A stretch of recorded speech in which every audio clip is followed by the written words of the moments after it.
Hey everyone, here is a journal I wanted to share with you that I made, and it was something that I've been wanting to make, and I just challenged myself to do that. So it's in a steampunk vintage style, which is similar to the previous ones that I've made. However, this one is slightly different, and I will show you why in a second. So here's the cover. I have book plate, vintage lace, and I have a filigree and some of the gears. More gears here, and the spine has Tim Holtz fabric that has been Mod Podged. There's also this little latch, this metal latch to hold it closed. So to open it, just open that latch there. Then you'll see that there's a little bit of this vintage ribbon. Just pull on that. And I'm just going to tuck that behind there for a second. And then actually the charm itself has a little leather piece, a metal key, and what simulates a old vintage light bulb. Looks more like a Christmas light with the vintage light bulb in it. Right, so the latch is opened, and then you just untie that, and that's to keep it down. You'll notice it adds some dimension, but it also holds it down because I added quite a lot to this journal. Then you just open it up on both sides, and that's what makes it so different. So I don't know if I've ever seen this on YouTube. I've probably seen it on Pinterest, and it's just basically one of the journals that I've made, but I've combined them so that you can open it through the middle. And then the concept of adding boxes is, as I mentioned in my previous video, from Nick the Booksmith. So I guess we'll start off on the left side. To the left here, and I know I've got some paint. I got to finish covering up that. We have tons of ephemera here, so I've added a lot of ephemera from Nectars Creations, which I will link below. We have a pocket, and this is a card. Just an open card. A tag from Nectars Creation. And then also an envelope, and inside the envelope we have just a card that I've included some scrap paper. It's a little journaling card as an example.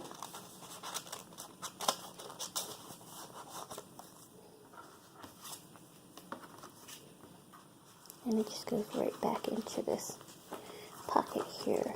So I just place that back in. Okay. And to the left here I've added a little label. This little journal packet I've made using some manila folder, so it's nice and thick. Here's a little viewfinder disc, and it spins because I put on a brad. Some scrap paper. As I mentioned, a lot of ephemera in here. I've added some stickers and stamps.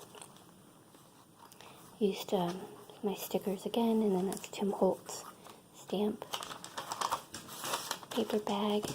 So journaling card that opens up.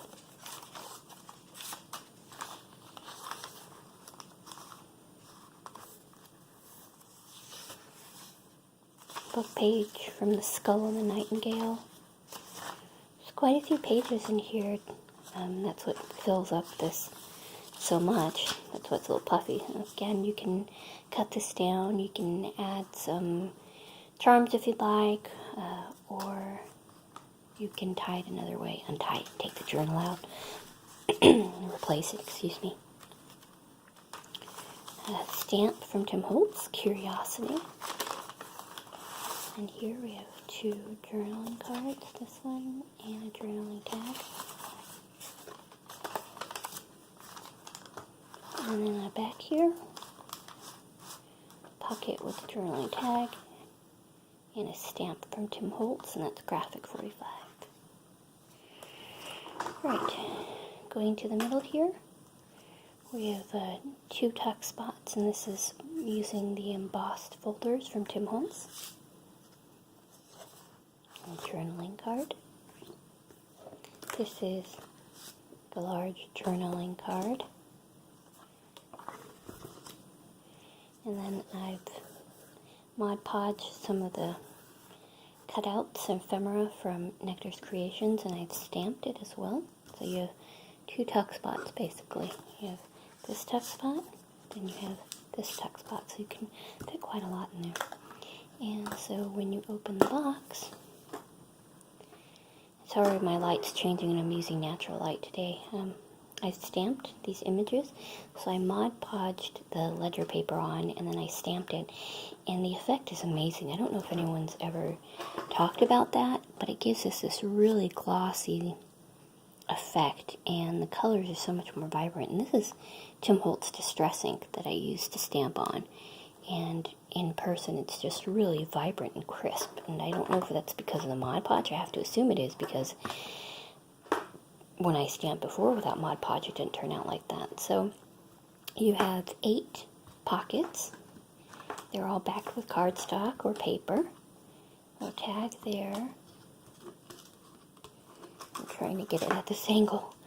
Well, another journaling spot. And then these are all stamped on. This is a little bit of copper foil. And there's no latch on these because the book will hold it closed. I've removed latches. Then on the right side, I will put these back later. Here, let me just move them off to the side. You have a pocket with 2 tags. More of the Nectars Creations ephemera. Stamp again. The stamp I got at Hobby Lobby. Paper bag. Book page.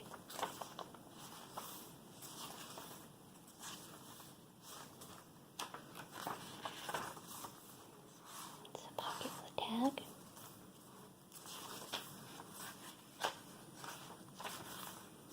Coffee dyed paper.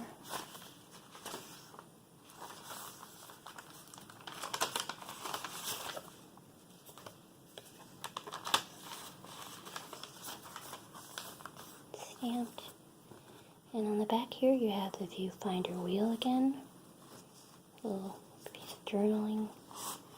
Another journaling card that opens up.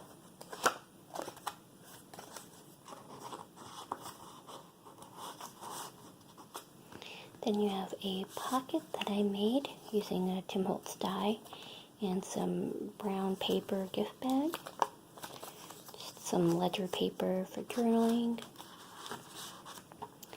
And then this tag, which I embossed, but I didn't ink it up. I thought maybe that's something you would want to do, but it also opens up here, oops, so that you can journal inside. And that's in the tuck spot behind. So this is the inside of this journaling book box. And to close it, you just want to take the right side, pull that in, and then you end up with the left side. A little bit of ribbon here, and this may be at an awkward angle, so I will try my best here. Then you just loop the vintage ribbon through, like such. Then you've got your little charms again. Hopefully you can see that. And then I just kind of loop that in. If you don't want to affix this to your journal, you don't have to. But I thought it adds a little bit of depth to it. And then you just have to, you'll notice how puffy, chunky it is because of all the ephemera. If you removed all the ephemera, it would close no problem with just the latch itself. But because there's so much I added in here, I wanted to make sure that it was secure. Thus adding the grommets, the vintage ribbon, and these charms so that when you stand it up from here, it's dangling and it looks perfect. So here's another look again. There's from the top. me turn it over so you can see as well. And there's the back. I added that really nice, kind of psychedelic cardstock that has the copper foiling. I will include some pictures in this video as well. This will be available on my Etsy shop. This is the only one I have, and I don't plan on making any more. So thanks for watching. Bye!